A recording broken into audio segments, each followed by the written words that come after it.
So the transformation to whole health, what does this really mean? Okay, so this is the big thing I wanted to say to you all, that for decades, as Mimi said, for decades, everyone in this room, I am sure of it, has been operating and practicing in a paradigm that is different than the dominant one in this culture around health and healing. And what is super exciting about this moment in time, I absolutely believe with all of my being, that we are really now at a time where we have an opportunity to change that whole paradigm so that, and I'll say more about what that is, so that we are now in a system in this nation and hopefully beyond this nation that aligns with the principles and the values and the way integrative health and medicine has been based, and nursing has been based, and naturopathy has been based. I mean, all of your professions have been based in values and ways of being and ways of addressing health and well-being that have not been the dominant paradigm. So we've been slogging away, on the outskirts, fighting the fight, and hopefully now is a time where we have an opportunity to really shift the whole system. So we'll see. Well, I'm going to say more about that. So you may see this picture a lot through the 3 days because it's a big deal for our work, which is this is a National Academies of Medicine, Science, Engineering, Medicine, spent 2 years looking at the healthcare crisis in our nation and what we need to do about it. And the really awesome thing is they have called for a transformation to whole health, which has done, a lot of work has been done in the VA on that, but they looked at this and said the nation needs this. Now that's a hard thing to do, but it's an awesome opportunity. So we are using their work and their call for this national transformation as a platform to drive this change. The Surgeon General has also made this claim, which is, again, it's just awesome to see nationally the call for this big system transformation. So I learned, I was last year at the World Health Organization summit meeting in India, and I learned a lot about, we've always used the WHO definition of health and well-being, that it's not the absence of disease, et cetera. But it was really exciting to me to hear some of these concepts from the World Health Organization. When they were saying the goal is well-being, and what well-being means is a completely different mindset, I was like, that's awesome. I completely agree with that. And when they talked about what is well-being, they went right to purpose in life and meaning in life. That's their language. How do we give purpose? And I don't think we give purpose, but how do we help people connect with a sense of purpose in life and meaning in life? Because that is what well-being means. This is all their language. So how do we help enable people to take control and improve their health in the context of the fact that they have to have access to good food and water like we were discussing. So the other thing they talked about was the fact that we as a globe are in a permacrisis, which I had to look up what that meant, but it basically means it's not going well, right? That's my summary. We are headed to, in a handbasket. And so their question is, what unites us across the globe? This is their language, the health of our souls. Oh my God, I was doing the happy dance. I just loved that language, having a sense of belonging. And they call also for the whole of society approaches and the compass being well-being defined in this way. So I was really inspired by that. I thought, this is so, all of these things are aligning and calling for this transformation, which is fabulous. And then the question becomes, who's going to drive it and how are we going to get there? That's where you guys come in, just so you know. Okay. Yes. So I'm going to go quickly through some of this. I think some people are more data-driven and some people are more subjectively driven. So just if you're a data person, my favorite slide, you've probably seen it 1,000 times, because first of all, the question is, what problem are we trying to solve? Why are we doing this transformation? This is an audience I probably don't have to spend much time on that with, but I use this slide all the time. If you haven't seen it, it's just a great one-picture snapshot of the problem we have. I'll just orient you, don't worry about the specifics, but the bar graph is the average life expectancy in these countries. The line graph is the average expenditure in healthcare in these countries. So guess where the US is? You can find us because we spend so much more money on healthcare than any other nation, and we're not getting good outcomes. It'd be one thing if we were spending a lot and we were, excelling in health outcomes. But even life expectancy, we're right down there next to Cuba. So this is my picture for saying doing more of the same will not work. We have to change something radically. So just run through these quickly if you need to make the case. I think everybody knows this system is really broken. Financially, it's unsustainable. We're currently at 17.3% of GDP going to healthcare, and it's estimated to be way beyond that in 6 years. The trend is horrific. Our life expectancy is shortening. 90% of our nations, I have 4.5 on the slide. The latest is $4.8 trillion in annual health care are spent on people with chronic conditions and mental health conditions. The issue is that our current healthcare model, the dominant paradigm, doesn't actually work well because we have this find it, fix it, reductionistic approach, which I'll talk about more how we got there in a second. And the system, it's not the people. I mean, I think the people in the system are so well intended, but the system itself is not designed to have a core competency in addressing people's well-being and addressing their self-care and addressing all the aspects of their life that impacts their health. It's not designed to do that, and that's the shift we have to make. And I won't go into great detail in it, but I think the opioid crisis is a clear demonstration of the problem when, the find it, fix it, reductionistic concept that you have pain, I'm a doctor, I better give you something to take away your pain. It's not sustainable, it doesn't work. I shouldn't do this in front of Mimi because Mimi's actually a cardiologist and I'm an OBGYN, but you'll forgive me, right? I mean, heart disease is such a great illustration of the problem. So heart disease still to this day, #1 killer of men and women in the country. And what do we usually do? We intervene when there's a problem. This is the dominant paradigm. We do angioplasties, we do stents. They cost a lot of money.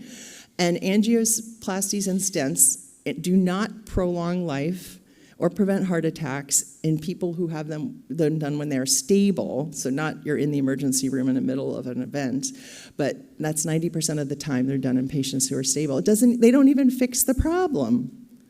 And changing lifestyle could prevent, it's estimated, at least 90% of the #1 killer of men and women. So if you absorb that, it's like, what is the problem here? We're doing all the top stuff and none of the bottom stuff. That's a problem. How do we get here? I'm going to go relatively quickly through this.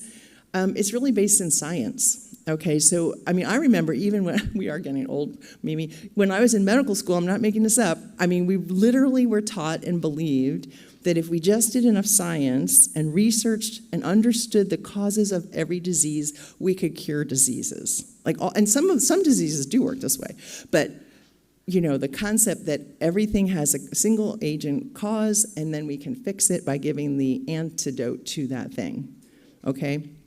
And that was very much believed in the science based in reductionism was very prominent in the 1900s. Interestingly, the science has advanced, right? Now we have all the omics, the genomics, the proteomics, et cetera. We've gone from, we're in quantum physics now and informatics, and so the sciences have advanced, but I would propose to you that the healthcare system has not. The healthcare system is still predominantly in this find it, fix it, reductionistic mode. So Albert Einstein, problems cannot be solved by the same level of thinking that created them. So we need people like you all who have always thought in a different paradigm to help drive this change. I'm going to skip that one. So what is the core of the problem? And this kind of hooks back into Don Berwick, who we've referenced and who speaks next to you remotely. I would say, from my perspective, the first problem is that, as we described, the current healthcare model is not designed to engage people. Now, aspects of corners of the healthcare, yes, but I mean the dominant paradigm is not designed to engage people in optimizing their self-care and their well-being. It's not its core function. The next problem is that even if it is designed to do that, the second problem is that current behavior change efforts that are attempting to drive self-care and well-being largely don't work very well. And we'll talk about why that is. We know, everybody knows there's this huge knowledge behavior gap, right? We know we shouldn't smoke, people still smoke. We know we shouldn't overeat, et cetera. It's not that giving people more information is going to help. So my question is, what drives behavior change? What drives behavior? What drives choices? And is it the head or the heart? If it's the head, we just need to give more information. But we know that's not what happens, right? And I think you guys know I'm trained in the worst of the most guilty of the professions as an MD in this way. So very reductionistic. And so I'm speaking from that lens. And so in my training, in medicine, we are trained to diagnose and treat diseases of the body and the mind.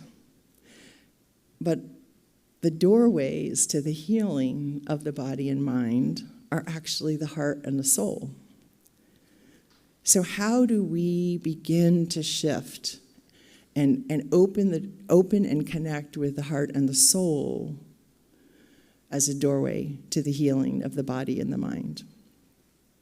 And that's tough because, people are just trying to get through the day. It's not easy to get through the day. And we're not walking around spending time connecting with our heart and our soul. And the people for whom I have learned so much are my patients with cancer. And I talk about this a lot because it was an aha for me that I had so many cancer patients who said to me, unsolicited, I didn't ask them the question, but unsolicited said to me, this cancer diagnosis, even in cases where it was terminal, this was a blessing. I would ask you, do you know anyone that has had that experience, or perhaps you yourself, where they literally said, as much as it's as hard as this is, I am grateful for this. I was like, what? I was astounded by that. And as I explored more, well, what do you mean by that? Tell me more. It was around, I stopped my doing and my life and went, holy crap. I'm not sure how much time I have. I really need to reflect on what is most important to me. What really, really, really, you're going to hear that a lot, matters, deeply matters. And then realign my life towards that. And that is a blessing that so many people shared with me. And I thought, wow, that is awesome. And wouldn't it be more awesome if we could facilitate that without the health crisis? How would we do that? What would that look like? I think that's what we're up to. So the question is, in my opinion, and I really had a great moment in that IOM meeting. What year was that? 06, I guess? 09? Thank you. With Don Berwick speaking, because Don gave this great story. If I had more time, I would share it, but about what really, really, really matters. And I was already thinking, we're starting from the wrong place. We are starting from the problem, the chief complaint. Even if we're trying to optimize health, we're still starting with, what is your health problem and how can we advance that? And so I think the key issue is, how do we flip that conversation and invite people to explore what really matters most to them? And there's a lot of ways to ask that question, and David Rickner is going to walk you through an experience in this. And what we learn, of course, is that there's different ways to ask the question that resonate with people. What brings you a sense of meaning and purpose? Sometimes that's overwhelming to people. I don't know my purpose in life. What really, really matters brings it down a little bit. But this opportunity to pause and reflect on this without the health crisis is an amazing thing. And from this place, real transformation happens in people's lives. We've seen it over and over and over again. It's very exciting. This is a quote you're probably familiar with. "There is nothing in the world, I venture to say, that so effectively helps one to survive even the worst conditions as the knowledge that there is a meaning in one's life." And I wasn't going to loop in Haiti, but since you brought up Haiti, Mimi, I will say while I was in the coup there after my son was born and stuck for 3 months there, and I was amazed at that culture of people who they literally didn't know if they were going to live the next day. And they did not meet that moment with despair or anger. They meant that moment with joy. I am not kidding you, because they had this moment. And I was like, oh my, and we talk about mindfulness and being in the moment. I'm like, seriously? Oh, it was amazing to me. It was a gift to be in that environment at that time with that culture. And, this whole hierarchy, Maslow's hierarchy thing, I'm like, are you freaking kidding me? You don't think those people in Haiti have a sense of meaning and purpose and are self-actualized because they don't know if they can get food? That's ridiculous. In my experience, those are the places where you find, we got to flip the whole thing. Wasn't planning to talk about that, but since we talked about Haiti, it's a great place for that. Couple of, just a little bit of science. The cool thing is people having a sense of purpose is associated with longer and longevity at every age, that's what this shows, which is really cool. There's like kind of a dose response curve where if people with a higher sense of purpose have higher survivability and less all-cause mortality at every age, 10 all the way up to 70. This is a fun book, Life on Purpose. And just to I'm not going to read all those statistics, but again, a sense of meaning and purpose is associated with all sorts of great outcomes, right? Less stroke, less heart attack, less Alzheimer's. People often kind of resonate with the first one. Reduces the risk of death as much as it is increased. The risk of death is increased by tobacco use, poor diet, inactivity, or high stress levels. So I have had people say, okay, so as long as I have purpose, can I do all those things still? Like, okay, that's not really the point of that slide, but, is this pretty awesome, right? If we had a pharmaceutical that could do all these things, hello, right? It would be marketed out the wazoo. So here we have purpose. I wasn't taught anything about that in med school, but here we are. And then the cool thing is when that's just having a sense of meaning and purpose in general. What happens when we take a sense of meaning and purpose and have that be the engine for somebody's life, their choices, the way they live? Now it's really exciting, really exciting. And I said, and watch hope and magic begin, because I think the biggest theme that I saw when traveling around to different VA sites that were implementing this was hope. People said, I have hope again, over and over again. And Kavitha, I hope you don't mind, I'm using these 3 quotes that I often use from your people. So I will read these if I can see them, because I think it's important to have the person's voice in the room around this. But these are 3 people that were in one whole health group in Kavitha's facility in St. Louis. And these were not hand-selected out of the nation to be really impressive. These were really representative of people who are having this experience with peers, and you'll hear more about what this is and how to do it. Oh, thank you. Oh, my God. It just got really big on my slide. That's what happened just now. That's what got me all excited. So the first, whole health began my journey to joy. I am a changed person. I no longer need my cane. My whole health group has become my family. The neurologist says he doesn't need to see me anymore. Now, what you're going to hear in these quotes, and it is true across the experience, what people are saying over and over again, it's about their life. And then they go, oh yeah, I don't need my cane anymore. That's pretty cool.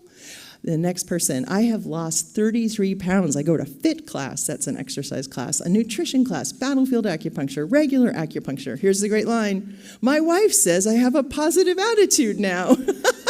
I love that so much. Oh, and yes, my diabetes is under control. My blood pressure is down. My lipids are good. I see my primary care doctor much less. Love it.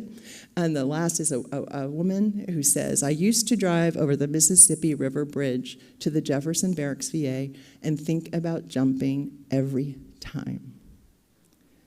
The whole health system has helped me explore my purpose, find ways to use nutrition to reduce my pain, and use iRest and Tai Chi to get moving again. Now I drive over that bridge and I think about tomorrow. I have hope. That's what's possible. So, is whole health just the new name for integrative health and medicine? And my answer, I already told you, is no. But I need to convince you of that, and not just me, but throughout the 3 days, we're hoping that you guys really understand and embrace that and become a part of the movement.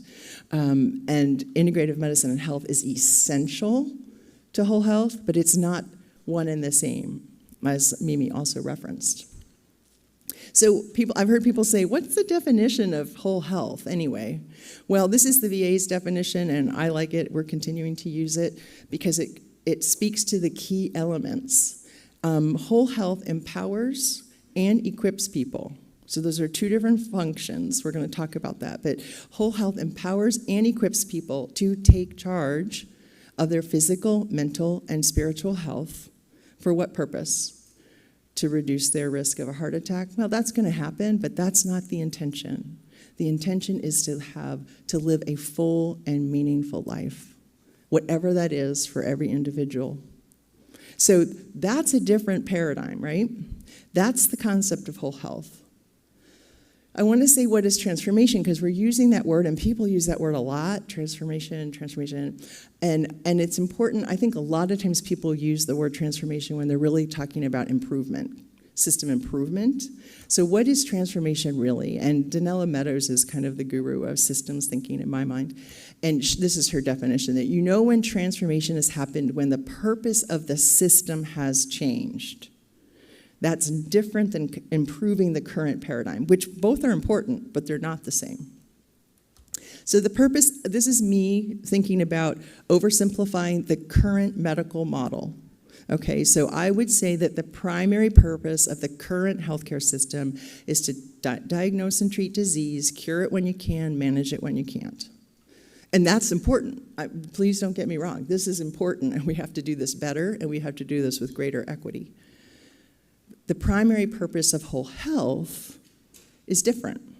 It is to empower and equip people, like we just said, to address physical, mental, spiritual well-being in order to live a full life. That is a transformation. And what is the point of the system? So back in the dark ages, when we were all, pioneering this, and I bet you remember this, David. So Andrew Weil, who was like the father of integrative medicine, and I was working for Andy.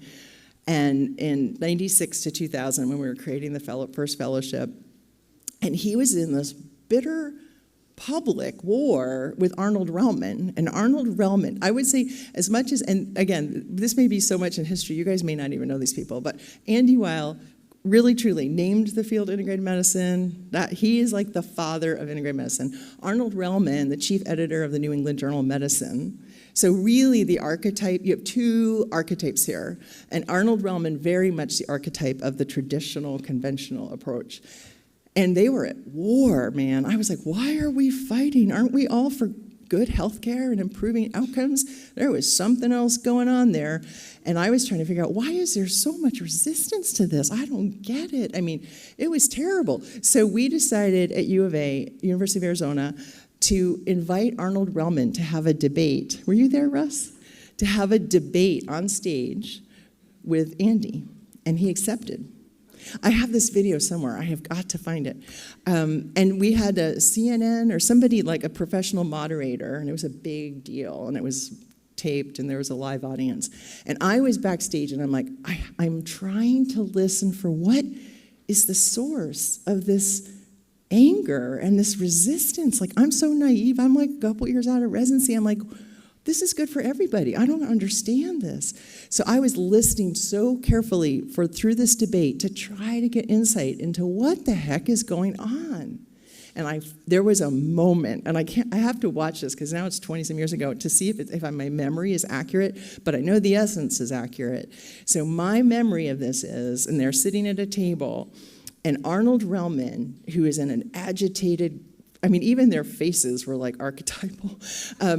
He was angry, and he started banging on the table, his finger. And he said, and I swear to God I have this right, it is not the job of medicine to make people feel better. I was like, holy shit, are you kidding me? And you could hear him, and the audience just got silent. And you could almost see him going, oh, maybe that didn't land quite like I meant it. And Andy's looking at him like, what the? And he says, that's somebody else's job. And he went on to say, it is a job of medicine to diagnose and treat disease. It's somebody else's problem to help people feel better. I was like, that is the essence. That's the core of the conflict. And furthermore, Andy also gave us a cartoon back at that time where there's it's a one-frame thing. I wish I still had it. 2 doctors, presumably white coats, male, archetypal thing, walking out of a hospital, and one says to the other, I'll tell you what I'm afraid of. I'm afraid that we're becoming the alternative. And I went, that's it, right? That's why people are so threatened with a paradigm change. Because they are like, it's like a religion. They grew up in this. They invested their life in this. And now this, you're saying, I'm saying, that's not the core of it anymore. It's important, it's valuable, but it's not at the heart of it. So people get very threatened by that. So I'm glad I took the time to share that. But now I'm going to breeze through the rest of my talk. I have 10 minutes, so we're good. I love this quote because I subscribe to this. Never change things by fighting the existing reality, the Arnold Roman. To change something, build a new model that makes the old one obsolete. This I'm not going to read. You guys get it. The current approach, again, oversimplified, because if you're going to try to put a whole system into a few words. But this is the shift we're talking about. And you can glance at that, and I bet that makes good sense. So this is our picture. It keeps getting evolved and edited, so it's a little bit different looking than the VA one. And when you say, well, what is whole health? Again, I think if someone is living their whole health, they are living a full and meaningful life. It doesn't mean it's not without struggles or challenges or disease, ultimately death, right? But it means it's meaningful to that person. And they are doing that feeling being empowered and equipped to address all aspects of their health and well-being. So we have meaning and purpose in the center of this. Pause, notice, and choose, you're going to hear more about, but we have learned, and David invented that language as he's been working with people around how do you make this make sense? It's really mindfulness, but you say to some people, oh, be mindful. Okay, well, what does that mean? Pause. Notice how you're feeling physically, mentally, emotionally, and then make a choice about whether you want to eat the whole bag of Oreos or have the 5th drink or have another, you may choose to do that, but that skill brings a consciousness into your day-to-day life that's really, really meaningful. And these petals are all different areas of self-care. Part of the approach is you go where you are drawn. And it's way different than the medical model. Because if you're sitting in front of me and you're a smoker, I'm going to tell you medically, stop smoking. That's the thing you should focus on. Well, a quick story from a veteran who was infuriated, marched into the office of the director of the VA in Dallas and said, if one more person tells me to stop smoking, I will never come back. And he said, you know what? You have no idea how many times that cigarette is the only thing between me and pulling a trigger. So, and it's this, it's right? It's like, we don't know the best doorway in, but what we do know is when people take the doorway in they are ready to take on, they start to make changes and things start to happen and they get, so it's not a top-down, it's from the inside out. And that is in the context of professional care that is aligned. And the community piece, which we will talk much more about throughout the 3 days, is huge. Because if you're not living in a community that has food and water and places to walk, etc., this is just a fantasy. This is the way we think about our little formula, meaning and purpose, starting with meaning and purpose, with the skill of pause, notice, choose. plus self-care, plus good professional care and community is whole health. Okay, David's gonna walk you through this, so I'm not gonna say anything about that, and if you have it, don't look at it yet. Okay, so the last big piece that I want to try to communicate is that sounds good to most people, but comes back to the system change. How do we create a health system, not a health care system, but a health system that's actually designed to support this paradigm that we're talking about? Because we don't have it right now.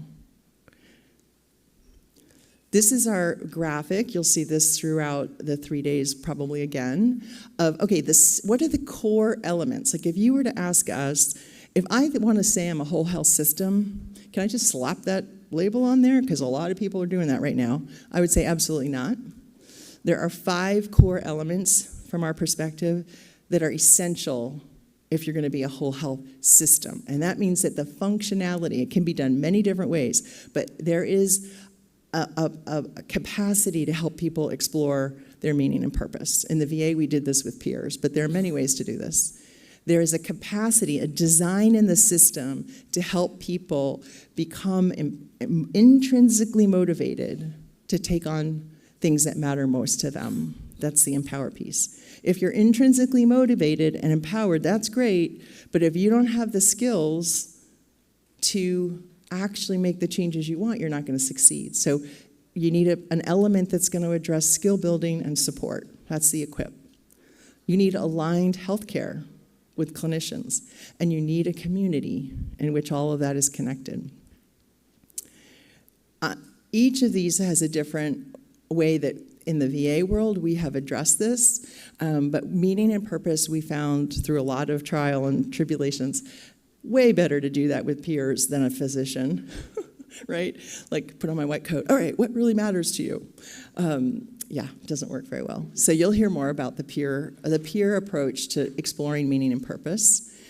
This empower piece we've also done, and you're through a 9-week program that David designed, but can be done in many ways, but where you're really learning the skills of pause, notice, choose, becoming mindful, and exploring the different areas of self-care so you can decide what you want to take on. Then the equip piece, usually led by instructors and coaches, so people who are teaching different ways to eat, to move your body, to manage your stress, and supporting people as they go through those changes that they have decided they want to make. And then the clinical piece. And yes, this is a different clinical model. This is an integrative health clinical model with all comers who are aligned and understand that that person's sense of meaning and purpose is driving the whole boat. The community piece is huge. As I said, we're going to talk more about that. I think this is the next frontier for this work. If we don't address what does this look like in a community where people live and work and play, we're not going to succeed. I did want to say, I'm not going to read through all this, in the VA, which is often now looked at as a model for whole health, it was not just having the model, which came from the front lines, but also all of the system barriers we had to address. So we had to change where funding went if it was going to be sustainable. We had to change what we measured. We had to change how we evaluated performance, and you'll hear more about this from Kafitha tomorrow. So just quickly, we've got great evidence that this works, which is good because it gives us kind of the engine for the transformation. In the VA, we did 4 different research teams looking at implementation, patient outcomes, the workforce, cost and utilization. This is one of the primary articles addressing that, from patient outcomes to system change. So again, looking at were we successful, and it's not like it's done, but in driving system change. And here's a summary of those outcomes. So the good news is, it's good news. In the patients, this was across 18 health systems. And for the patients who were in whole health, they had a 3-fold reduction in opioid use. They had greater engagement in their healthcare. So with their clinical team, they had greater engagement in their self-care, and they had greater engagement in their life, which is really awesome. Employees, significantly less burnout and significantly less resignations. Physicians, nurses, and other health care providers and health service workers when they were in a whole health system. The facilities had benefit because they had better overall performance and ratings on patient-centered care, and there were cost improvements. So in mental health, patients who had issues with mental health and patients who had issues in chronic conditions, which of course are often overlapped, significant difference in both over 2 years had a slight increase because of costs of pharmaceuticals, but significantly less in the whole health patients than the non-whole health patients. So it's great to have real data on this. If you're interested, 1 minute. Okay, if you're interested, see me later. No. I think I can whip through this real quick. Plus, I'm the day facilitator. No, I won't do that game. Just to let you know, if you're not familiar, these are all the complementary integrative services that are approved and covered by the VA when they're clinically indicated. So we made a lot of progress there. And it isn't only the complementary services. The whole health, quote unquote, services or approaches is everything I was just talking about. It's the peers, it's health coaches, it's personal health planning, it's all of those aspects of the system. And I did want to show, really ask the question of, okay, in the research, we looked at people who chose primarily complementary and integrative therapies compared to people who primarily focused on the whole health education, peer group, and coaching, and patients who did both. And it's interesting, I'll just give you the bottom line on this slide. In the opioid reduction, what I loved is that the people that did primarily the whole health approaches has even greater reduction in opioid use than the comprehensive. So I want to say that because the approach is really valuable. It's not only the complementary approaches. So the people that did the complementary, which is the middle green, had a significant improvement, but not as significant as those who did only the whole health approaches. So Atul Gawande, I probably will end with this. We've been wrong, I love Atul Gawande. We've been wrong about what our job is in medicine. We think our job is to ensure health and survival, but really it is larger than that. It is to enable well-being. And well-being is about the reasons one wishes to be alive. Those reasons matter not just at the end of life or when disability comes, but all along the way.